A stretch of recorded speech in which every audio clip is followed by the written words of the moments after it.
అది నిత్యమైన యాజక నిబంధనగా అతనికిని అతని సంతానమునకును కలిగియుండును. ఏలయనగా అతడు తన దేవుని విషయమందు ఆసక్తి గలవాడై ఇశ్రాయేలీల నిమిత్తము ప్రాయశ్చిత్తము చేసెను. హల్లెలూయా. దేవుని పరిశుద్ధ నామానికి మహిమ కలుగునుగాక.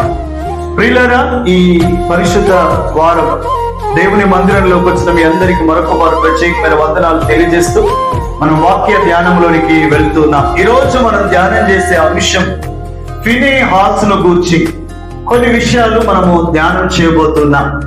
బైబిల్ గ్రంథంలో సంఖ్యాకాండములో ఫినెహాస్ అనేటువంటి ఒక భక్తుడు, ఒక చరిత్ర కలిగినటువంటి వ్యక్తిగా, దేవుని కోపాన్ని అణిచినటువంటి వ్యక్తిగా, దేవుని కోపాన్ని చల్లార్చినటువంటి వ్యక్తిగా ఉండడం మనం వాక్యంలో చూస్తాం. ఫినెహాస్ ఈయన అహరోను యొక్క మనుమడు. ఈయన ఫినెహాస్ అనేటువంటి మాటకు అర్థం ఏంటి అని అంటే జాలిగా మాట్లాడువాడు అని అర్థం, జాలి గలవాడు అని అర్థం. నిజంగా అహరోను ఒక యాజకుడు, తన కుమారుడు ఈ ఫినెహాస్, ఈయన జాలి గలవాడు అని పేరును కలిగి ఉన్నప్పటికీ దేవుని కొరకు రోషము కలిగినటువంటి భక్తునిగా పనిచేసినట్లు మనకు చరిత్ర చెప్తారు. హల్లెలూయా. ఈ ఫినెహాసును కోసం దేవుడు సాక్ష్యం చెప్తున్నాడు. ఈ ఫినెహాసు కోసం దేవుడే సాక్ష్యం చెప్తున్నాడు. ఏమన్నా తెలుసా?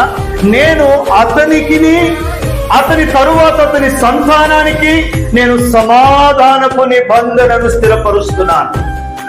ఫినెహాసుకు అతని తరువాత సంతానముకు నేను సమాధానపు నిబంధన అంటే ఏ రోజు కూడా నేను ఫినెహాసు విషయంలో అసమాధానంగా ఉండను, అభ్యంతరకరంగా ఉండను. అతని విషయంలో నేను కోపం తెచ్చుకోను. అతని విషయంలో నేను ఏమాత్రము శాపము ప్రకటించను. అతని విషయంలో ఎప్పుడు నేను సమాధానంగా ఉండడానికే ప్రయత్నం చేస్తాను అని ఫినెహాసు విషయంలో దేవుడు ఒక నిబంధనను స్థిరపరుచుకుంటున్నాడట. ఈయనతో నేను సమాధానంగా ఉంటాను, ఈయనతో నేను సమాధానంగా ఉంటాను.